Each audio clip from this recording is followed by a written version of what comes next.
অন্ধের দেশে আয়না বিক্রি করতে এসেছিলেন স্যার। এই কথাটা যারা বলে তারা আসলে সত্যি কথাই বলে। কারণ হচ্ছে অন্ধর কাছে আয়না বিক্রি করতে যে যায় সে হচ্ছে একটা বাটপার। কোনো সুস্থ লোক অন্ধের কাছে আয়না বিক্রি করতে যাবে না, কারণ কানার লাগবে সাদা লাঠি। আপনি যদি কানার কোনো হেল্প করতে চান, সাহায্য করতে চান, আপনাকে বিক্রি করতে হবে সাদা লাঠি, তাকে হয় দিতে হবে, না হলে তার কাছে বিক্রি করবেন। কিন্তু আপনি যখন একজন অন্ধ লোকের কাছে আয়না বিক্রি করতে যান, আপনি জানেন সেটা তার কাজে লাগবে না, এর মানেই হচ্ছে আপনি বাটপারি করতে গেছেন এবং আপনি এইটাকে দেখে ইমোশনাল গেম করতে যাচ্ছেন। কথাটা কেন বললাম আপনিও জানেন, আমিও জানি। কথাটা বললাম কারণ সম্প্রতি ডক্টর ইউনূসের যে নব্য নাটক আমরা গত 3 দিন ধরে দেখলাম, উৎকণ্ঠিত হয়ে আপনারা অনেকেই আশা করছিলেন যে এই আযাব থেকে বাংলাদেশ মুক্তি পাবে। আপনারা সকলেই হতাশ হয়েছেন, আমি জানি। আমি কখনোই এটা আশা করি নাই। আমি জানতাম যে এই অন্ধের দেশে আয়না বিক্রি করতে এসেছেন স্যার, এই ডায়লগ তার বট বাহিনী একাধিক নিক থেকে যতই দিয়ে যাক না কেন, কোনো মূল্যেই এই স্যার এই মাল পদত্যাগ করবেন না। কেন করবেন না এটা যদি আপনারা আজকে আমি আপনাদেরকে বুঝিয়ে বলি, তাহলে ভবিষ্যতে আপনারাও এই উৎকণ্ঠিত রাত্রি যাপন করবেন না এবং আপনারা বুঝেই যাবেন যে এই মাল আসলে পদত্যাগের মাল না। কোথা থেকে শুরু করব? প্রথম কথা, আমি সবসময় দেখেন আমি বলি যে বাংলার হাজার বছরের শ্রেষ্ঠ মার্কেটার বা লক্ষ কোটি বছরের বাংলার ইতিহাসের শ্রেষ্ঠ মার্কেটার যদি বলতে হয়, আমি বলবো সেটা ডক্টর ইউনূস। যে কোনো জিনিসকে ব্র্যান্ড করে ফেলার মতো একটা স্মার্ট প্রতিভা ওনার আছে এবং সেই প্রতিভা দেখাতে দেখাতে উনি এখন একেবারে জীবনের সায়ান্নে পৌঁছে গেছেন। আপনারা অনেকে জানেন যে ছোটবেলার ডক্টর ইউনূস কি করতেন, আপনাদের জানা আছে? যদি না জানা থাকে তার জীবনী পড়ে দেখতে পারেন, এটা বাইরের কথা না। ধরেন আগে পত্রিকায় বিভিন্ন কুইজ ছাপা হতো, সেই কুইজে যারা সঠিক উত্তর দিত তাদের মধ্য থেকে একজনকে পুরস্কার দেওয়া হতো, পরবর্তী সংখ্যার 6 মাস বা 1 বছরের পত্রিকা ফ্রি দেওয়া হতো। তো যখন একজন কেউ জিততো, বিজয়ী হওয়ার পরে তার নামটা ওইখানে ছাপা হতো। ডক্টর ইউনূস সে ছোটবেলার কাহিনী কিন্তু কি করতো জানেন? সে ওই চিঠি লিখতো ওই পত্রিকাকে ওই নাম দিয়ে, যে আমি অমুক বিজয়ী হয়েছি গত সংখ্যায়, কিন্তু আমার ঠিকানা বদল হয়েছে বলে উনি উনার বাড়ির ঠিকানাটা দিয়ে বলতো এই ঠিকানা এখন থেকে পত্রিকা পাঠাবেন। এইভাবে উনি ছোটবেলা থেকেই ফাও পত্রিকা পড়তো। তো যার ধরেন এই ছোটবেলা থেকেই ধান্দা, বাটপারি শব্দটা বলবো না, একটা মুরব্বী মানুষ, নোবেল পুরস্কার পেয়েছেন, মহান উপদেষ্টা আমাদের, যার এই ধরনের স্মার্টনেস ছোটবেলা থেকে ছিল, তার কাছ থেকে আপনারা পদে পদে পদে পদে স্মার্টনেস পাবেন। বাংলাদেশের ইতিহাসে সবচেয়ে বেশি ব্যক্তিগত লাভ চক্ষুতে দেখা যাচ্ছে, মানে চোখে দেখা যাচ্ছে, কে পাচ্ছে? ডক্টর ইউনূস পেয়েছে। আপনারা জানেন প্রথম কথাই হচ্ছে তার 666 কোটি টাকার যে মামলাটা ছিল। অনেকে বলেন যে শেখ হাসিনা ডক্টর ইউনূসের বিরুদ্ধে প্রতিহিংসা বলতো মামলা দিয়েছে, সেটা থেকে উনি প্রথমে তার কর্ম মওকুফ করে নিয়েছেন। আপনাদের একটা জিনিস মনে রাখতে হবে, তার বিরুদ্ধে অর্থ পাচারের একটা মামলা ছিল। মামলাটা এত সলিড ছিল, মামলাটা এতই অপ্রমাণযোগ্য, মানে এত বেশি প্রমাণ এটার মধ্যে ছিল যে এটা আদালতের রায়ে আসলে এটাকে 19-20 করার কোনো সুযোগ ছিল না। যার ফলে আপনারা দেখবেন সেই মামলাটা উনি দায়িত্ব নেওয়ার আগে প্রত্যাহার করা হয়েছে। মানে মামলাটা কিন্তু আদালতের মাধ্যমে নিষ্পত্তি হয় নাই। আদালতে বলতে পারতেন উনি যে আমি তো ন্যায় বিচার পাই নাই, শেখ হাসিনা খুব খারাপ ছিল, উনি আমাকে এই মামলায় জড়িয়েছে, এই যে প্রমাণ, আমাকে মাফ করে দেন। কিন্তু এত বেশি প্রমাণ এটার মধ্যে ছিল, এই অর্থ পাচারের মধ্যে ছিল, যে এটা থেকে উনি মাফ পাবেন না জেনেই উনি কিন্তু মামলা আগে থেকে প্রত্যাহার করে নিয়েছেন। আপনারা জানেন গ্রামীণ ব্যাংকে বাংলাদেশ সরকারের মালিকানা ছিল 25%, সেটাকে কমিয়ে উনি 10% নিয়ে এসেছেন। বাকি অংশটুকু গ্রামীণ ব্যাংক ফেরত পেয়েছে, সরকারের মালিকানা এখানের মধ্যে কমে গিয়েছে। তারপরে কত কিছু যে বলবো ভাই, মানে পুরানা সবগুলো যদি আপনি বাদ দেন, নতুনের মধ্যে আসেন। আপনারা জানেন একটা গ্রামীণ ইউনিভার্সিটি উনি, এর মধ্যেই 8 মাসের গল্প কিন্তু, মানে সব দুষ্ট হচ্ছে হান্নান মাসুদ আর সার্জিস আলমের, যে ওরা টাকা খেয়ে ভোটলা হয়ে যাচ্ছে, ভোটকা হয়ে যাচ্ছে।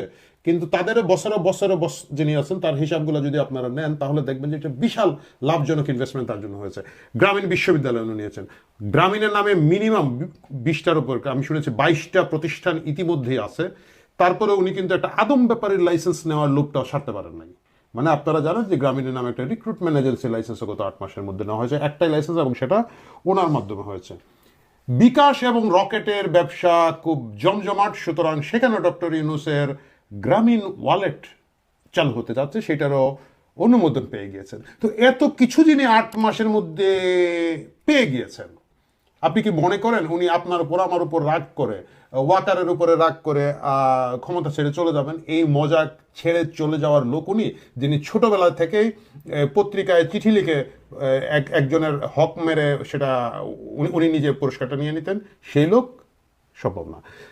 এই জায়গায় আসাটা কিন্তু ডক্টর ইউনূসের মেটিকুলাস পরিকল্পনায় বহুদিন ধরে আছে। এটা এমন না যে উনি ঘটনাচক্রে এসেছেন, যদিও জিনিসটা এমনভাবে বলা হয় এবং উনি বলবেন, দেখবেন যে একেবারে শেষ মুহূর্তে শেখ হাসিনা পদত্যাগ করেছেন বা করে ফেলবেন, এই সময় আমাকে সবাই বললো, আমি বললাম আমি করবো না, তোমরা করো।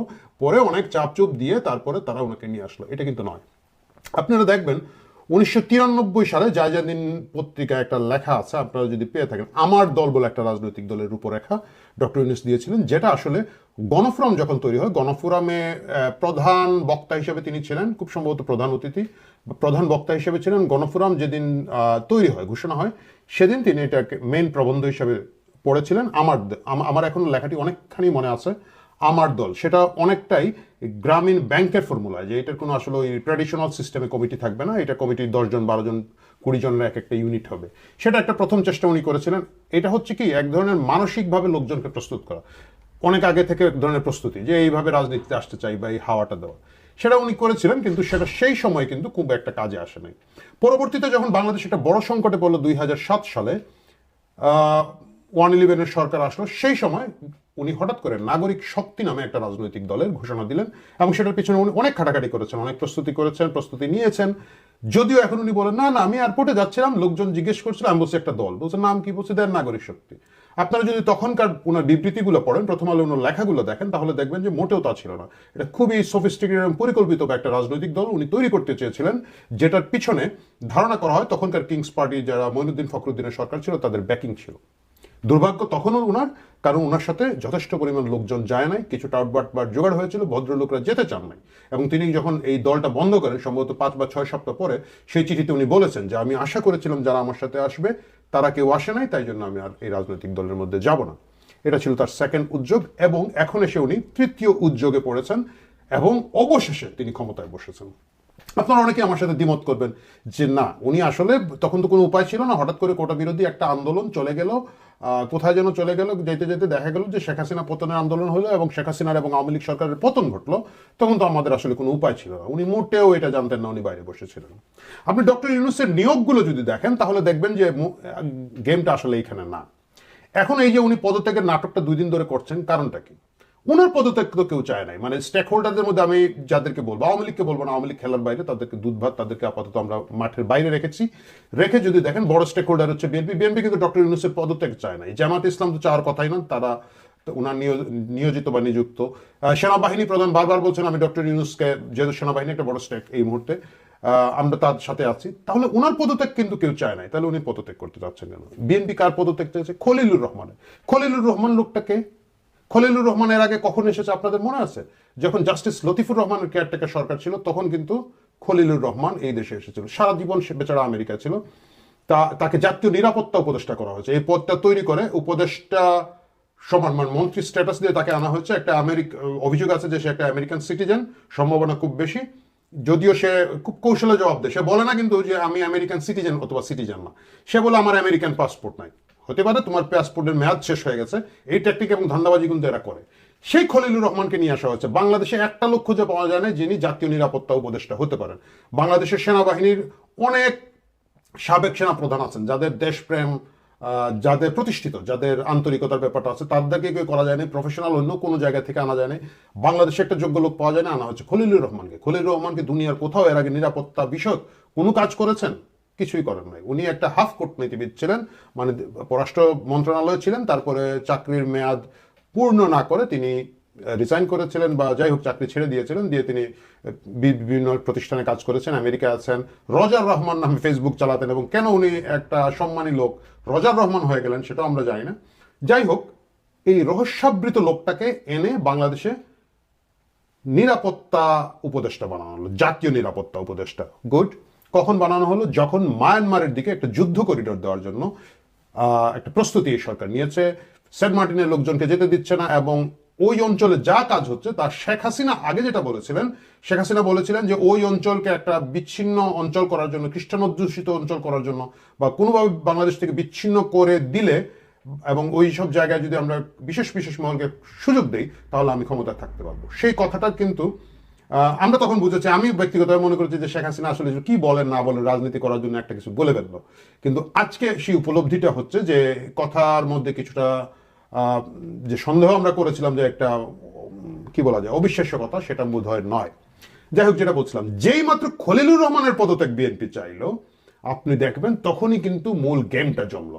যখনই জেনারেল ওয়াকার দরবারে রুটিন ওয়ার্কের মধ্যে তার বক্তৃতায় একটু বললেন যে এই করিডোর দেওয়ার ব্যাপারে তাদের আপত্তি আছে, তখনই দেখেন ডক্টর ইউনূস তেলে বেগুনে জোরে উঠে এই পদত্যাগের নতুন নাটকটা তিনি শুরু করলেন। কারণ হচ্ছে তাকে যে মিশন দিয়ে এখানে পাঠানো হয়েছিল, সেই মিশনে করিডোর, সেটা করিডোরের নামে হোক, প্যাসেজের নামে হোক, দুয়ারের নামে হোক, আরো কি কি যেন নাম দিচ্ছে, চ্যানেলের নামে হোক, যে নামে হোক, এইদিকে একটা অ্যাক্সেস বহির্শক্তিকে দেওয়ার শর্ত তার নিয়োগের পিছনে আছে বলে দৃঢ়ভাবে আমি অন্তত বিশ্বাস করি এখন। এবং তার প্রমাণই হচ্ছে এই কোথা থেকে, মার্কিন যুক্তরাষ্ট্র থেকে আনা হয়েছে। যে জিনিসটা হয়, সুপারভাইজার নিয়োগ দেয় না, ওই যে ভাই আমার কাজটা ওইখানে কিভাবে হচ্ছে, আমি একটা সুপারভাইজার নিয়োগ দিলাম, ও দেখবে, তোমরা কাজ করবে, ও দেখবে। এইভাবে মার্কিন যুক্তরাষ্ট্র থেকে খলিলুর রহমানকে আনা হয়েছে। বিএনপি সেটা টের পেয়েছে এবং বিএনপি খলিলুর রহমানের ব্যাপারে কিন্তু একটা শক্ত আপত্তি দিয়েছে। খলিলুর রহমান তো কোন ফ্যাক্টর না, আপত্তি দিয়েছে বিদায় করে দেন, আপত্তি দিয়েছে তাকে সরিয়ে ফেলেন, অথবা প্রমাণ করেন যে সে খুবই যোগ্য লোক, তার যোগ্যতা তো এখনো প্রমাণিত নয়।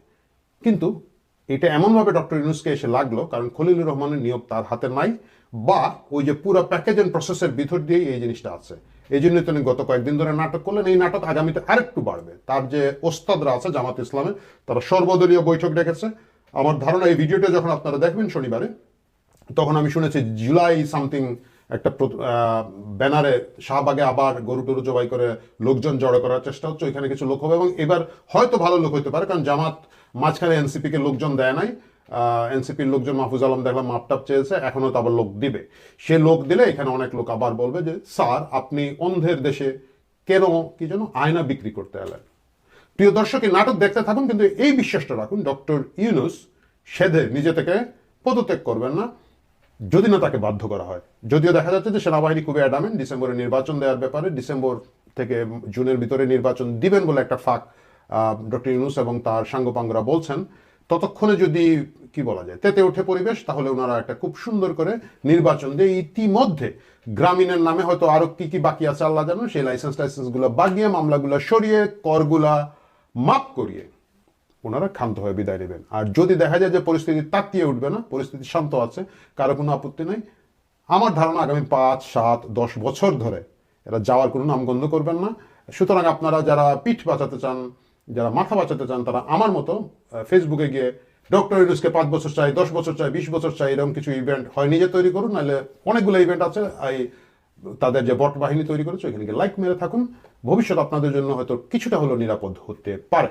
প্রিয় দর্শক, শুভেচ্ছা থাকলো, ভালো থাকুন, সুখে থাকুন যদি সম্ভব হয়। আমি জানি এটা খুব কঠিন, আমি জানি এই নাটক ড্রামা দেখতে দেখতে আপনাদের অনেকের ব্লাড প্রেশার বেড়ে যাচ্ছে। আপনাদের ব্লাড প্রেশার যাতে না বার হয়, যদি আপনারা যাতে সুখে শান্তিতে থাকেন, এই জন্য গত কয়েকদিন আমি এই নাটক দেখছিলাম কিন্তু ভিডিওতে কোনো কথা বলছিলাম না। আমি আশা করি ধীরে ধীরে সকলে একটু শান্ত হবেন, এই জন্য এই ভিডিও